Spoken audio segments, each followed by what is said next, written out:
많은 교도님들이 돌아가셨어요. 많게는 일주일에 서너 분이 돌아가셔요.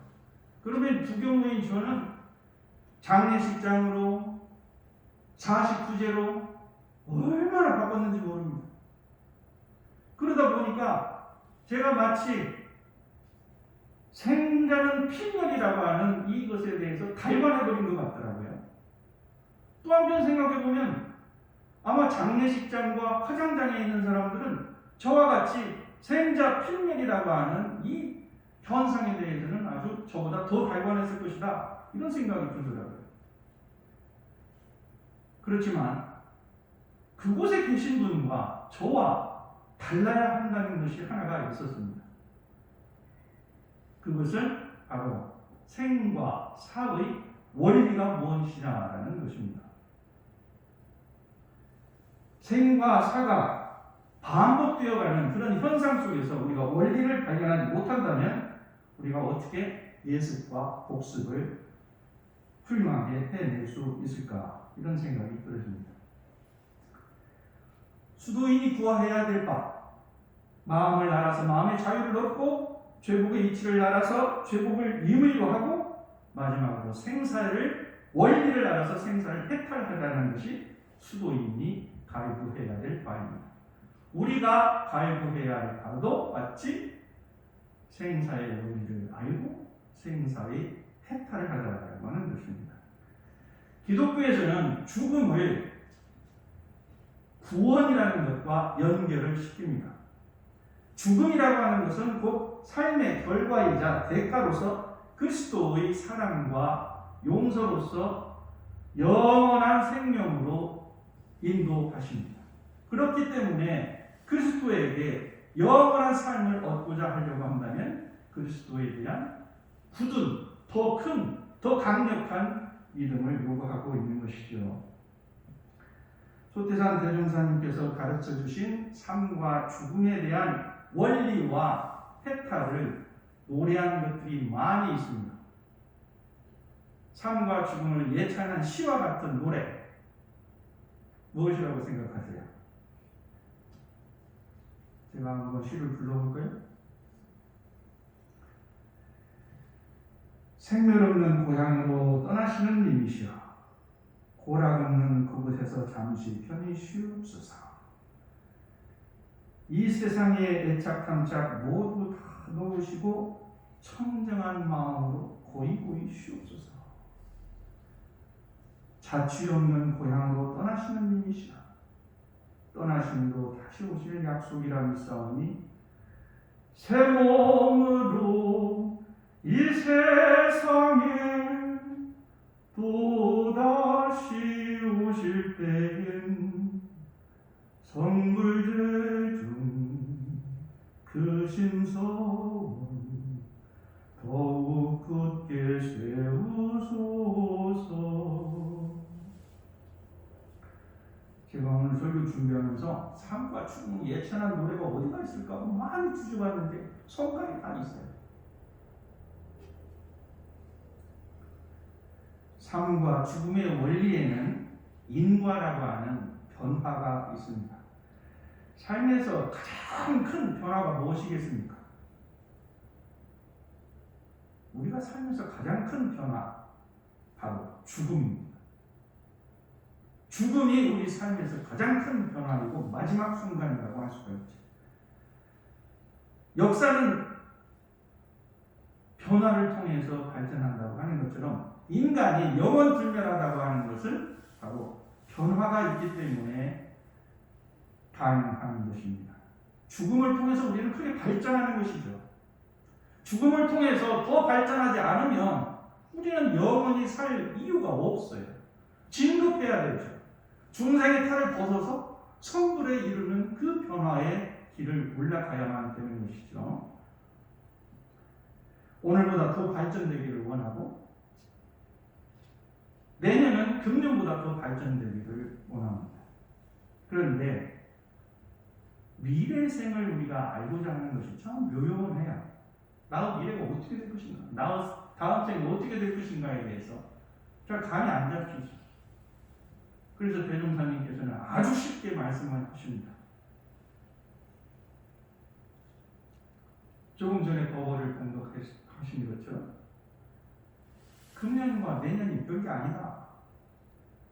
그냥 하루 차이를 내년이라고 하고 거년이라고 한다. 그러면 금생과 다음 생도 마찬가지 아니겠느냐.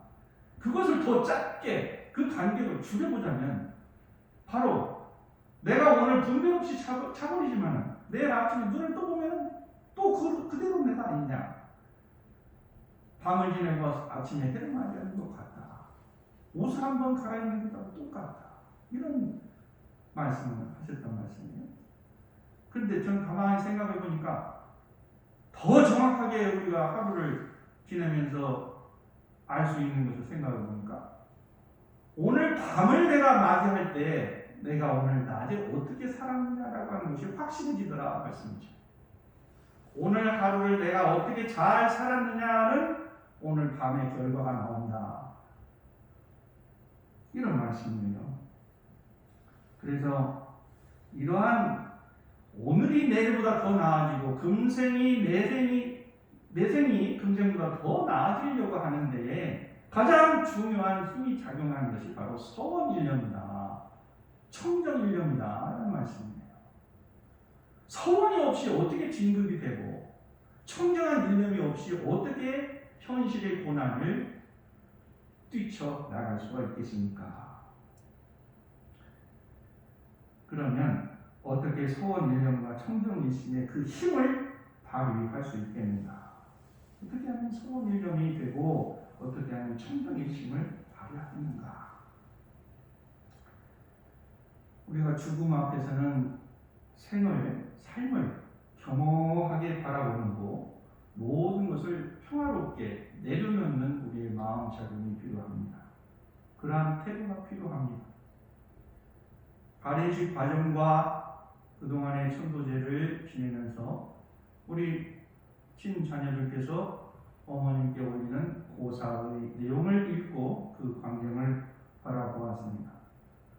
그와 같이 살아있는 사람이 떠나실 분이 원하는 형태로 우리는 그분을 보내드려야 된다는 것입니다.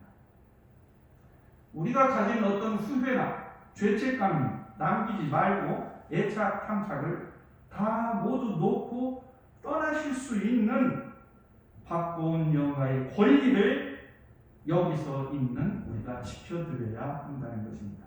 우리가 애착, 탐착을 놓아야 되고 모든 죄책감을 다 놓아야 된다는 뜻이 되겠습니다. 제가 영종도에서 살고 있는데요. 반드시 거쳐야 할 다리가 있죠. 영종대교나 하늘 대교입니다. 그 다리를 건너면 반드시 하이패스하는 그 지점이 있어요. 그 통과하는 과정에서 제가 머뭇머뭇하면 사고가 나기 쉽죠. 하이패스합니다. 자, 우리의 삶에서 죄책감도 하이패스, 미움과 원망도 하이패스, 사랑도 슬픔도 하이패스. 이러한 우리들의 하이패스하는 용기도 바로 서원일념과 청정일심이 힘이 없으면 안 되는 것이라고 생각을 합니다. 정리하는 말씀으로 삶과 죽음에 해탈하는 우리의 삶은 어때야 될 것인가? 첫째는 우선 우리는 삶을 인격에 인격을 완성하는 그런 과정이 되어야 된다.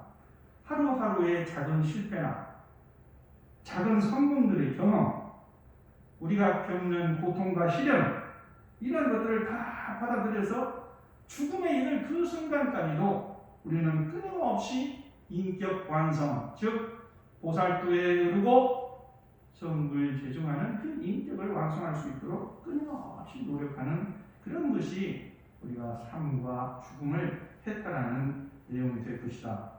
두 번째는 우리의 삶은 아름다워져야 한다.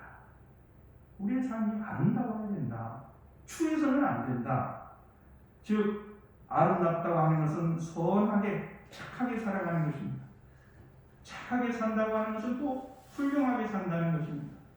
훌륭하게 산다고 하는 것은 나 혼자만이 도덕이나 윤리나 이런 것을 지켜서 사는 것이 아니라 우리는 어차피 공동체 생활을 하는 사회적 인간이기 때문에 모두와 더불어 함께 잘 사는 그런 훌륭한 삶을 살아야 된다는 것입니다.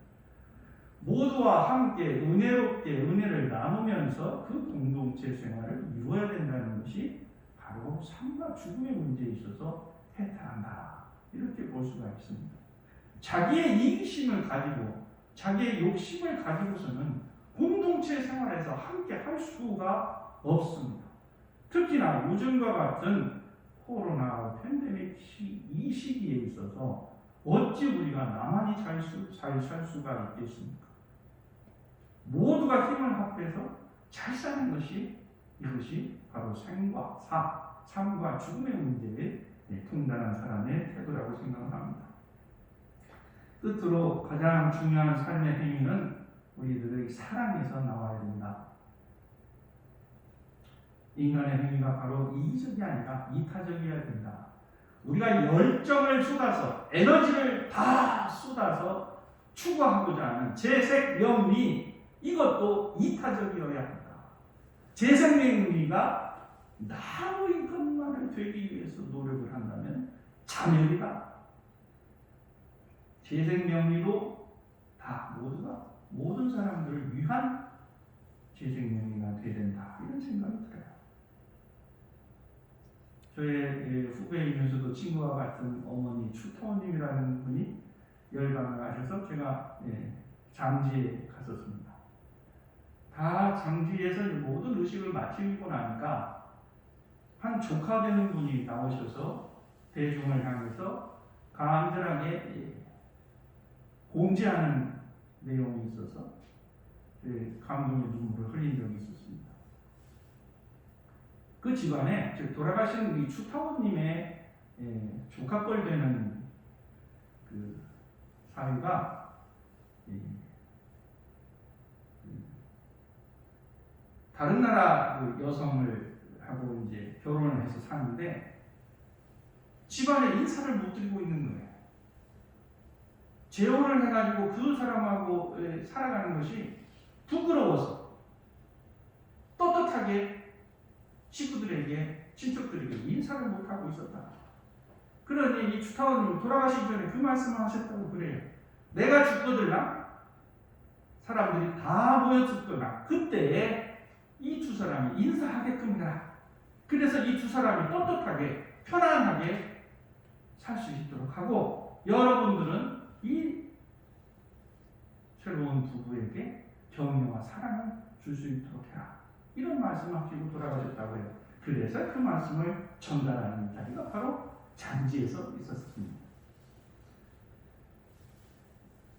우리가 삶과 죽음의 그것이 생사가 이르다. 생은 사의 근본이 되고 사는 생의 근본이 된다는 말씀을 수없이 들었습니다만은 우리가 삶에서 살을 앞두고 죽음을 앞두고 어떠한 생사의 원리를 가지고 어떻게 해탈해서 살아가야 할 것인가 라는 것에 대해서 다른 분은 제가 말씀을 드렸습니다만은 이제 이러한 그 삶의 원리를 생사의 원리를 알고 해탈하는 그 사람의 삶에 대해서 우리는 더욱더 많은 사람들에게 사랑과 은혜를 나누고 우리가 관계하는 모든 인간들과 양식이 있는 시민으로서 또 더 나아가서는 고통을 받고 있는 다른 사람들과 함께 내가 버티게 해주고 내가 발받침이 되어주고 내가 의지가 되어주는 그런 훈훈한 그런 모습의 인격자로서 우리는 살아갔으면 좋겠다라고 하는 뜻에서 제 말씀을 드리고 이상 가름하겠습니다. 경청해 주셔서 감사합니다.